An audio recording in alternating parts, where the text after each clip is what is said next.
Ready for launch. FTS. FTS go. Prop. Props go. ABI. ABI's go. 10, 9, 8, 7, 6, 5, 4, 3, 2, 1.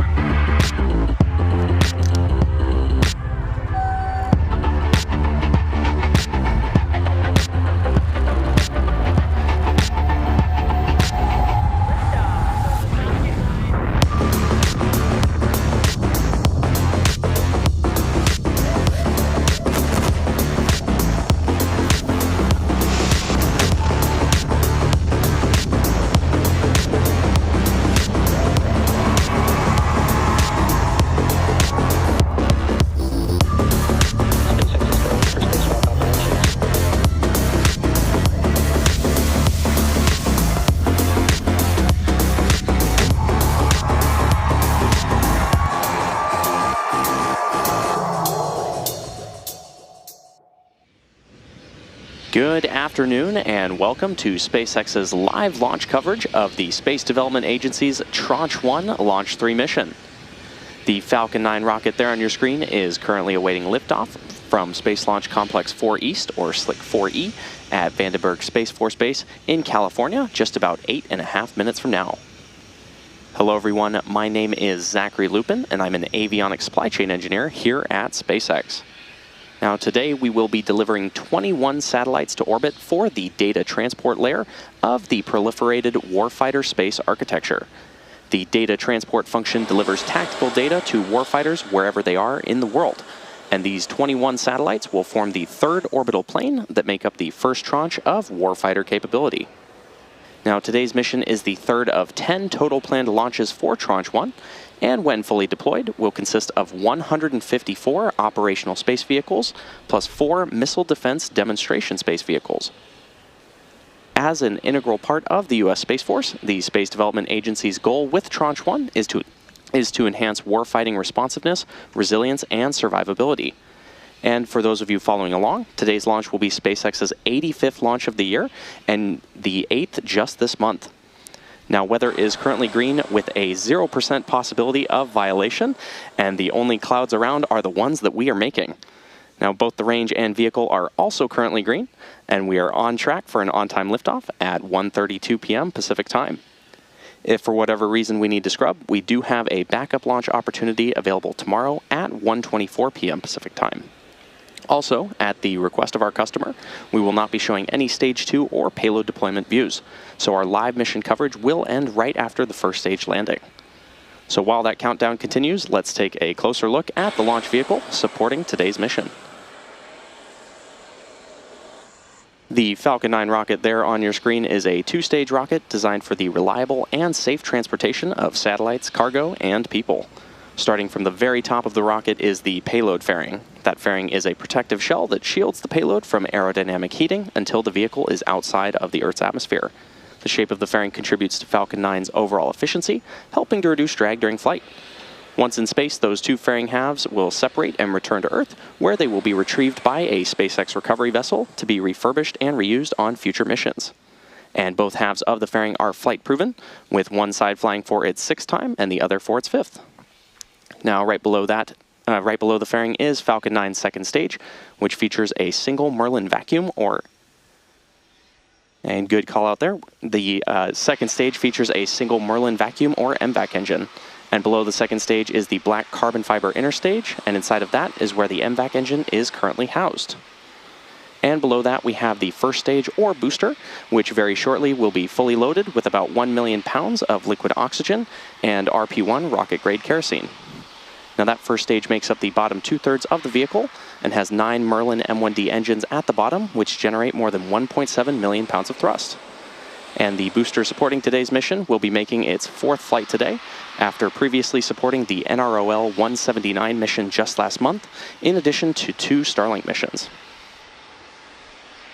Now, about 2.5 minutes into flight, the 1st stage will separate and return to Earth, and today the booster is headed to SpaceX's drone ship, Of Course I Still Love You, which is currently stationed in the Pacific Ocean. So with just over 5 minutes to go, everything is on track for today's mission. Now, next up in the countdown, the transporter erector, or TE, will begin to retract away from Falcon 9. The TE is the large support structure next to the rocket. Thanks, testing for strong back retract. And there's that call out getting ready for the TE strong back retract. So that TE is hinged at the base and connected to the launch mount beneath the first stage. First, we'll see the clamp arms around the second stage open. Then the TE will begin to pivot back, slowly swinging away from the vehicle. And it'll reach full recline at around the T-minus 2 minute and 50 second mark. Strong back retract. And there's that call out that strong back retract is starting. And very shortly, we should see those clamp arms beginning to open around the second stage. Now, those clamps help stabilize the second stage during fueling and prevent movement in high winds. Once they're open, the rocket will be fully freestanding at the top, but will still be held down at the base. And you can see those clamp arms opening around the second stage there on your screen. Now, you may hear the TE called the strongback, though the strongback is just one of the components of the transporter erector. The TE has two components, a strongback alongside Falcon 9 and a launch mount underneath. And that launch mount has the 4 hold downs that will release at the T-minus 0 mark. Now, the TE does a lot of heavy lifting as it rolls Falcon 9 out to the pad, raises it vertical, and stays connected to the rocket through the final seconds before launch. And you can see that strongback retracting away from the Falcon 9 rocket. It also provides fuel, power, telemetry, and command connections between ground systems and the vehicle. Now, propellant is loaded late in the count, and that's intentional. Colder propellants are denser, and denser propellants mean more performance out of the same tanks. And before any of that propellant flows, though, the plumbing and engines are chilled down, and that prevents thermal shock and boil off when the ultra-cold liquid starts moving. And you may hear that referred to as engine chill.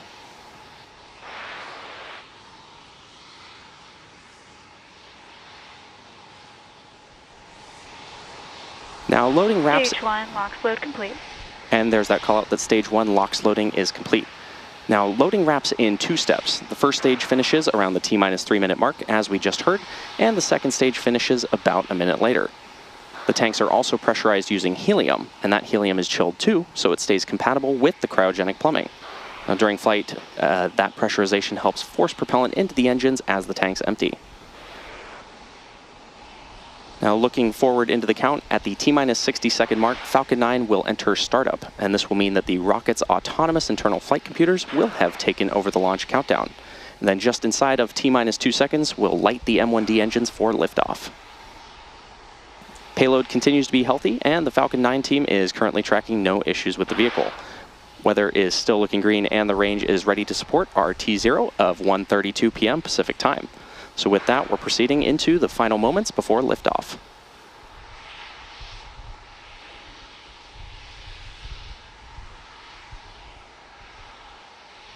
Stage 2, LOX load complete.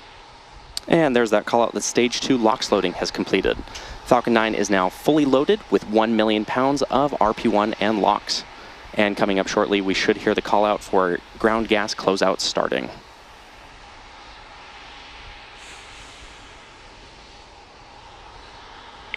Ground gas closeouts. And there's that call out, and that refers to venting and closing out gaseous systems, such as topping off tanks and sealing vents to maintain pressure. And coming up in just a few moments at the T-minus 1 minute mark, we'll hear that call out that Falcon 9 is in startup.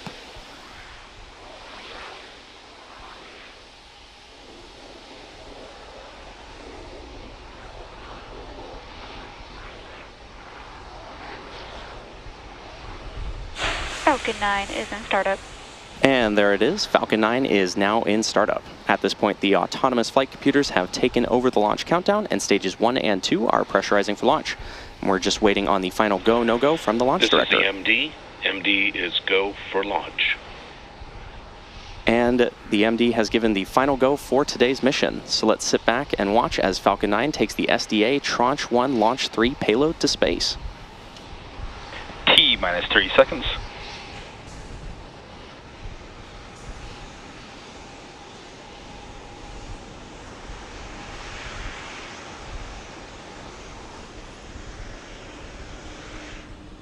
T-minus 15 seconds. T-minus 10, 9, 8, 7, 6, 5, 4, 3, 2, 1, ignition. And liftoff of Falcon 9. Go SpaceX, go SDA.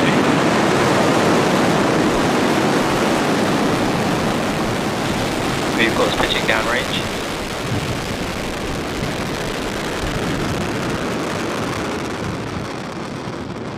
And 1D chamber pressure nominal.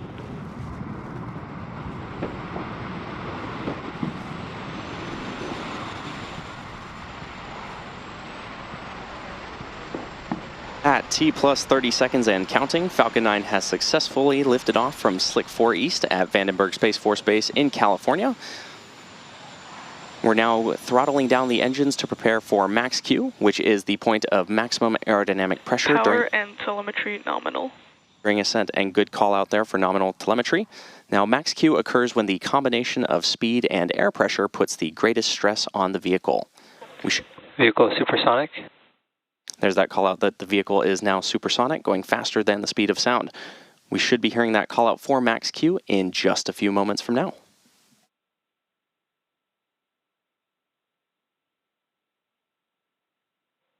Max Q. And there's that call out for max Q. Now, coming up next, we'll have a few events happening in quick succession, starting with MECO, followed by stage separation, and then SES-1. Main engine cutoff, or MECO, is where all 9 Merlin 1D engines shut down on the booster to slow the vehicle down in preparation for stage separation, which is where the first and second stages separate. Following this... MVAC chill. And good call out there for MVAC chill. Now, following that, the MVAC engine on the second stage will light, which is called out as second engine start 1, or SES-1. Now, this engine burn lasting several minutes will propel the second stage and the payload to orbit.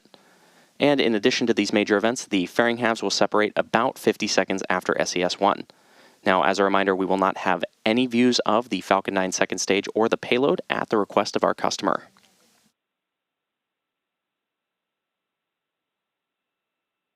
Now, this series of events, again starting with MECO, is set to begin in just about 15 seconds from now.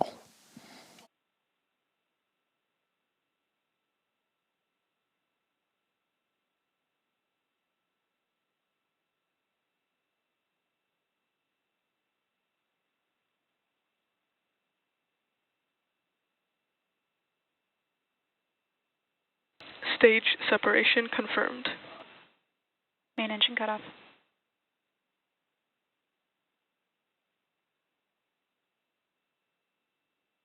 MVAC startup. And there we heard that series of back-to-back callouts, which again were MECO, followed by stage separation, and then SES-1. And coming up shortly, we should hear a callout for fairing separation, but as a reminder, we will not be showing it on screen. As I mentioned earlier, both of the payload fairing halves supporting today's mission are flight proven, with one half flying for its 6th time and the other for its 5th. Fairing separation confirmed. And there's that confirmation of fairing separation. Those fairing halves will now fall back to Earth, and we will attempt to retrieve them with our recovery vessel, Go Beyond. If you're just joining us, you're watching live coverage of the SDA Tranche 1 Launch 3 mission. To recap the mission so far, we had an on-time liftoff at 1:32 p.m. Pacific Time from Slick 4 East at Vandenberg Space Force Base in California, and had successful stage separation of our Falcon rocket. And we've got some wonderful views of the California coastline there on your screen. Now, up next will be the return of our Falcon 9 booster to Earth. In order to make its way back, the Falcon 9 first stage has 2 more burns it needs to execute.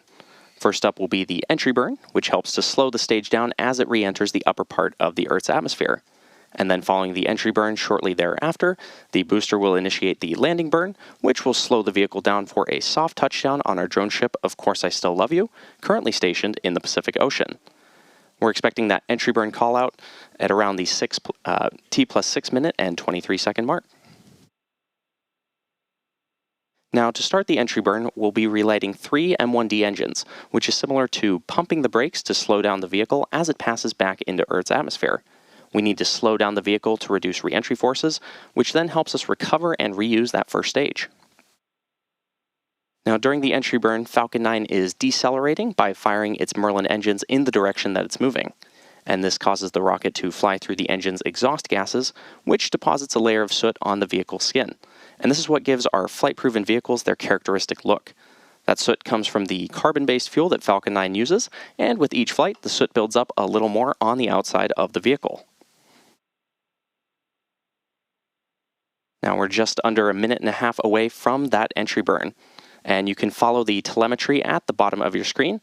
On the left-hand side, we can see the vehicle speed and altitude, and the right-hand side will show the engines that'll relight once that entry burn starts. Falcon 9 is also equipped with 4 hypersonic grid fins, and you can see them from time to time with the views on your screen. And those are positioned near the top of the first stage and are used to steer the vehicle as it returns to Earth.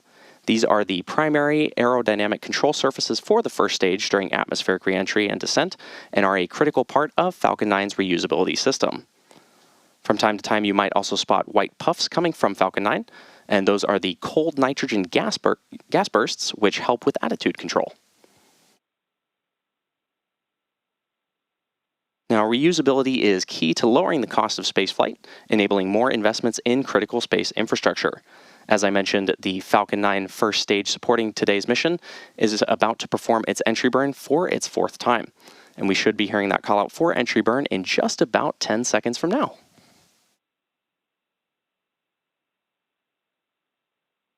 Stage 1 FTS is saved. Stage 1, entry burn startup. And there's that call out for entry burn startup on the Falcon 9 first stage. This burn is set to last about 26 seconds, and again is slowing down the vehicle in preparation for its final burn and landing.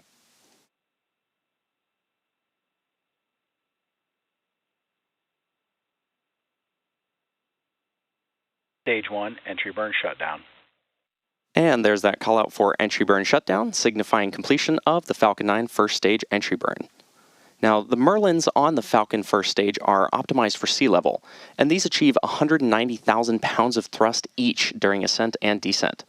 At liftoff, Falcon's first stage has thrust greater than 5 747 airplanes at full power. The single MVAC engine on the second stage has a much wider nozzle, and it's optimized to operate in space, producing 220,500 pounds of thrust in vacuum.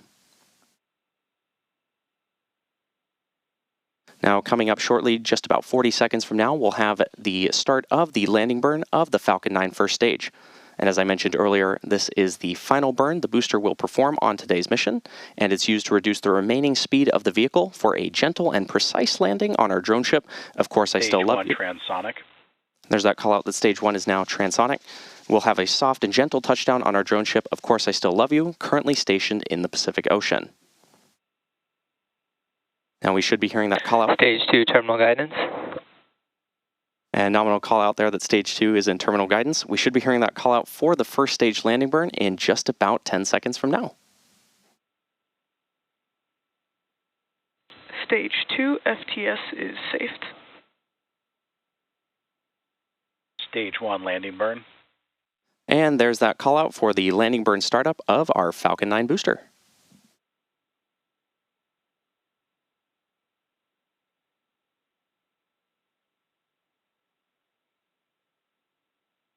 Stage 1 landing leg deploy.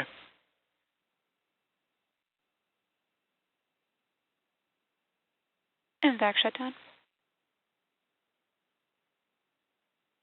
Stage 1 landing confirmed. And another successful landing of our Falcon 9 rocket. Nominal orbit insertion. And there's that call out for nominal orbital insertion of the second stage. Now, as a reminder for the booster, this was the 4th launch and landing for the booster supporting today's mission. Now, as a reminder, we will not be showing any Stage 2 or deployment views today at the request of our customer. So with the successful landing of our booster, we'll be bringing our webcast to a close.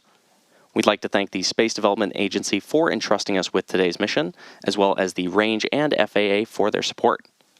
If you're interested in more launch coverage, be sure to check spacex.com/launches and follow @SpaceX on X for the most up-to-date information. And when you're there, check out our departure board featuring our upcoming launches with details such as mission name, launch and landing sites, and liftoff time. We are actually counting down to our next Starship launch, Flight 13, set to launch from Starbase, Texas in just about 2 hours from now. As always, excitement guaranteed, so be sure to tune in. Thanks for joining us, and we'll see you again soon.